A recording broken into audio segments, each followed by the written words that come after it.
Тэгэхээр үзэгчдээ би өнөөдөр амралтын өдрөөрөө өөрийнхөө шүдний эрүүл мэндэд санаа тавих үүднээс UB1 Dental Clinic дээр хүрэлцэн ирсэн байна. Тэгээд би өнөөдөр энэхүү уул танаас одоо шүдээ үзүүлээдээ бас шүдний талаар бага сага зөвлөгөө мэдээлэл авахыг хүсэж байгаа. Та ер нь амралтын өдрөө яаж эхлүүлдэг юм бэ? Би амралтын өдрөө өглөө мэдээж жоохон унтна. Тэгээд өглөө усаад гэр бүлээрээ л хамт байдаг.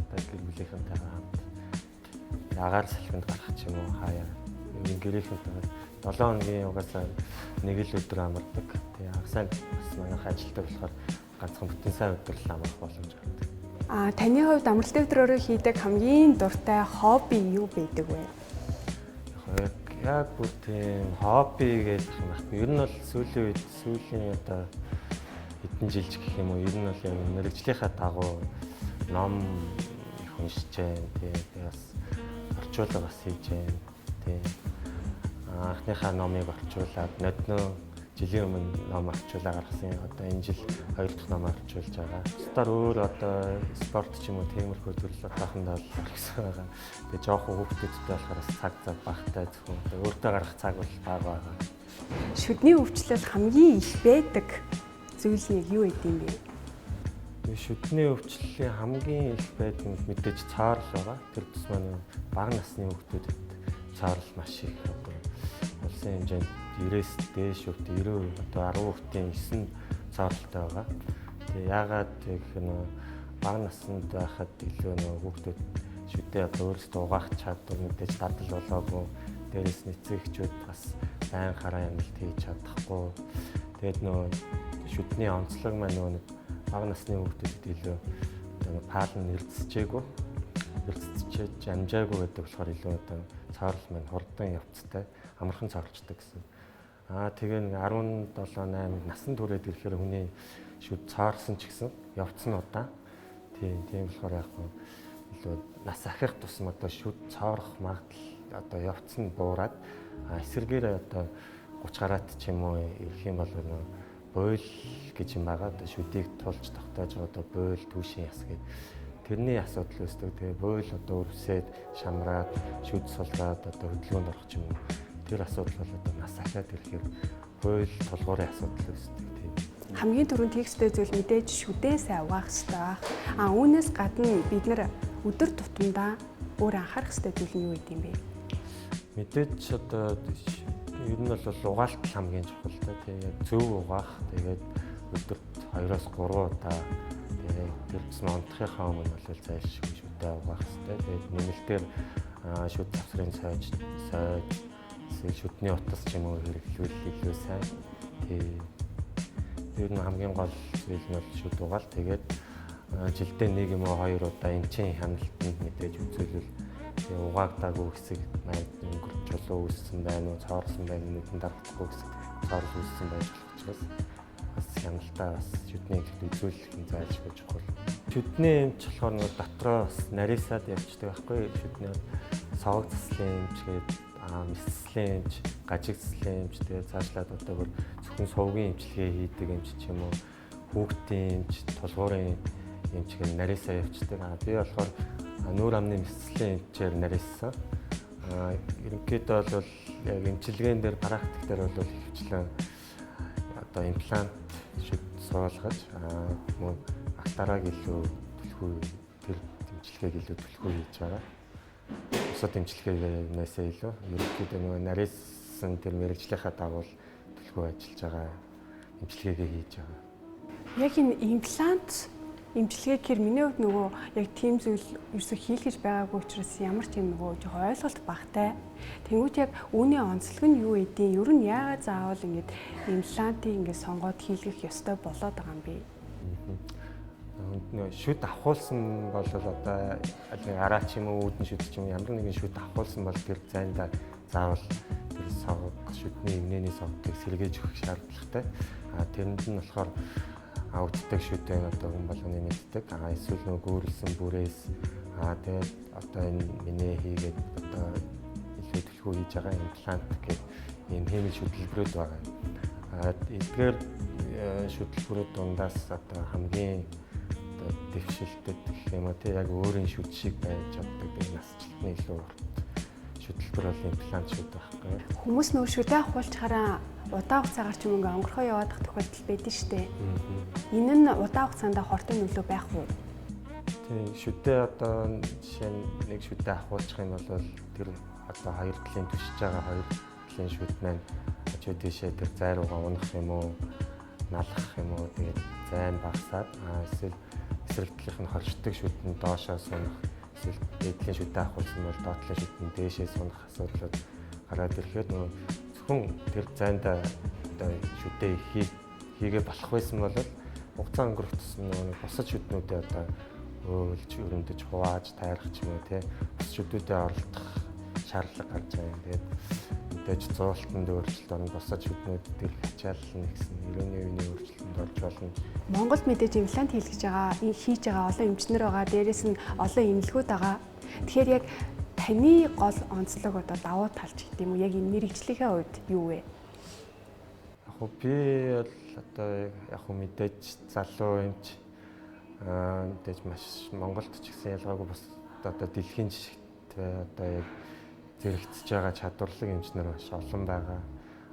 Би сая одоо жилийн өмнө Италид одоо яг энэ имплант актаараа судлаар магистр хамгаалчаад ирсэн. Тэнд очиход бол энэ бол 7-8 орны одоо манай ангид 7-8 орноос ирсэн эмчнэр байсан. Бид нар бол бүгд л ер нь бол бас миний насны бүгд сурж байгаа залуучууд байсан. Тэгээд Монголч гэсэн тэндээс одоо харахад Монголд байгаа бид нар шиг эмчнэр ч гэсэн ялгаагүй тэр гадны Америк, Канада, Австрали, Нью-Зеланд, Солонгос гэдэг бусад орны эмчнэртэй ер нь чадварын хувьд бол ямар ч ялгаагүй адилхан гэсэн одоо дүгнэлт төрсөн. Тэгээд яг уу зарим одоо хүмүүс болохоор Солонгос руу явах ч юм уу, Турк руу явах ч юм уу гадаад очиж имплант хийлгээд байдаг. Тэгээд тэр нь болохоор илүү сайн байх гэж бодоод мэдээж явж байгаа. Гэхдээ нөгөө имплант нь янга хяналтанд байх шаардлагатай байдаг. Одоо нэг хийлгээд шууд дуусчих байгаа юм биш. Жил болгон ирж хянуулаад үзүүлэх шаардлагатай болох нь тэр хоол газар очиод онгоцоор нисээд жил болгон очиод үзүүлээд ахын төвхтэй эсвэл ямар нэг асуудал гарч болно дээдлэн бойлон үрсэх ч юм уу эсвэл нөгөө дээдлийн одоо хийсэн шүд маань бүрээс нь харах ч юм уу тэр чинь одоо механикийн бүтцтэй юм байгаа. Имплант нь одоо ингэ холбогдоод болтоор холбогдоод эрэг шурагтай юм байгаа. Тэр нь сулрах ч юм уу тиймэрхүү дунд одоо явцад одоо сервис үйлчлэг үзүүлэх шаардлага гардаг.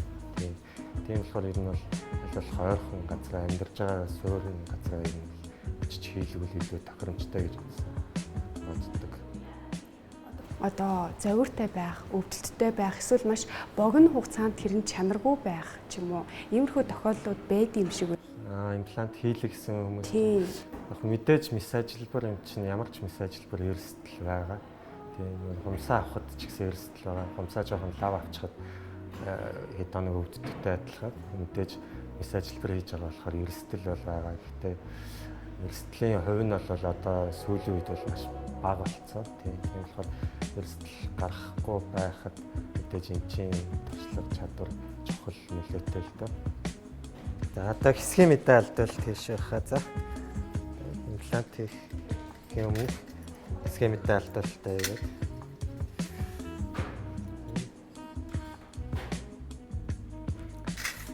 за уруулаа сууллаарай. Ангааж жоохон час хийш. Та одоо ямар төрлийн эмчилгээнд ер нь бэлдэж байгаа вэ сая? Уг үйлчлүүлэгч маань болохоор үүдэн шүдэндээ бүрээстэй байж хагаад, гүүрлсэн бүрээстэй байж хагаад 10 жил хэрэгжилж хагаад тэр маань язоор нь нугараад бүрээс нь унаад ирсэн байна. Тэгээд одоо болохоор бойлонд нь шууд имплант суулгаад тийм ауддаггүй имплант шүтлбэр хийж өгч байна. Имплант шүтлбэрийн гол онцлог нь юу вэ? Авахдахгүйгээр яг бие даасан хоёр талын одоо бусад шүдийг оролдохгүйгээр яг хиймэл язаартай авахддаггүй шүтлбэр гэсэн. Тэгэхээр ер нь бол баг маш удаан хугацаагаар хэрэглэх боломжтой байдаг гэсэн үг. Хугацааны хувьд ямар вэ? Насжилтын хувьд бол ерөнхийдөө За нэг 10-15 жил түүнээс дээш 20-с дээш жилж боломжтой. Гол нь хийж байгаа эмч тэгээд тухайн хийлгэсэн үйлчлүүлэгчийн дарчилгаанаас гол хамаарна. Бас нөө суулгаж байгаа имплант маань бас ямар байхаас хамаарна. Гэхдээ сүүлийн үед бол одоо технологи хөгжөөд ямар ч төрлийн имплант бол одоо сайжирсан байгаа. Тэгэхээр хамгийн гол чухал нь бол эмчийн чадвар, үйлчлүүлэгчийн цаашдын нөгөө арчилгаад оролдлого чухал болчихж байгаа.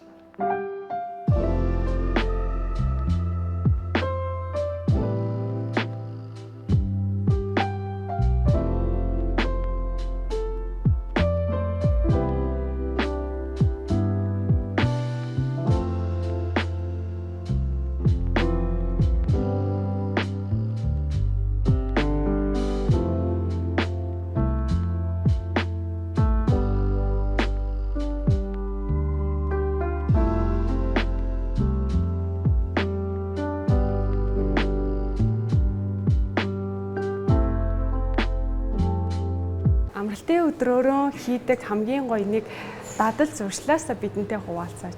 Амралтын өдрөө тэгэл ер нь бол хүүхдүүдтэйгээл их цаг гаргаж байна. Одоо энэ бол хүүхдтэй болсноос манай том хүүхд одоо 6 настай. Энэ бол 6 жилийн турш бол яг л гэр бүлийнхэнтэйгээ л хамт нэг өөртөө гарах цаг болоод тахандаа байж чадахгүй байна.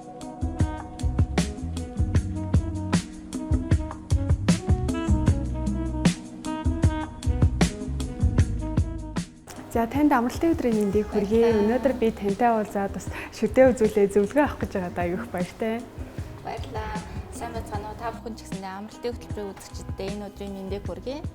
Би намайг Аюун Гэрэл гэдэг бие биеийн шүдний эмнэлгийн согцлын эмч. Та амралтын өдрөө яаж эхлүүлсэн бэ өнөөдөр? Амралтын өдрөөр ихэвчлэн өглөө жоохон илүү унтахыг хичээдэг. Тэгээд босоод нөө хоол ундаа бэлдээд ямар ч гэсэн хамгийн түрүүн хийдэг зүйл нь болохоор хүүхдүүдэд агаарт гаргадаг.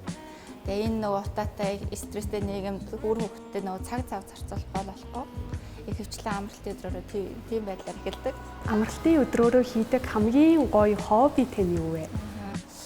Би нөгөө нэг одоо нэг сайн дурын байгууллага Рафаэл Интернэшнл гэх сайн дурын байгууллагт нөгөө сайн дурын эмч хийдэг.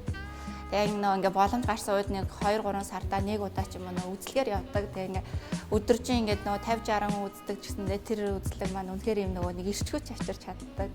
Тэгээ нөгөө бусдын төлөө зориулсан юм сэтгэл болгон ингээ илүү их ирчгүүч авчираад амс санагдаад байдаг. Яг ингээ амар гоё хобби гэх юм бол яг тийм хобби байдаг надад.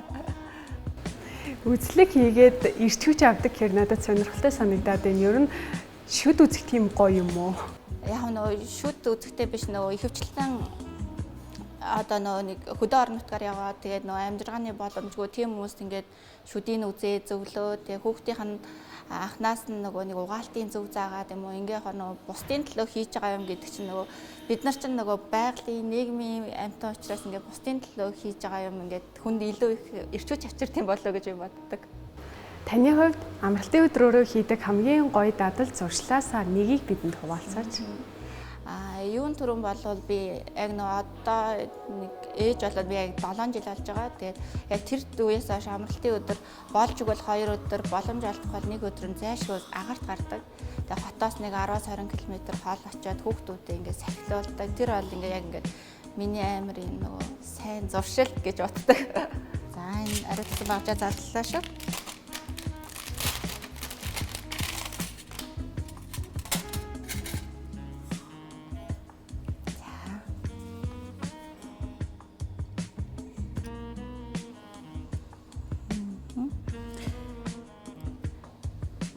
Манай монголчуудын нөгөө дийлэнх гаргадаг алдаа болохоор яг шүд угаахтаа ихэвчлэн нөгөө нэг дутуу угаагаад цаашныхаа чиглэлийг ингээ буруу байрлуулснаас болоод чулуу өнгөр үсэх айгүй их байдаг.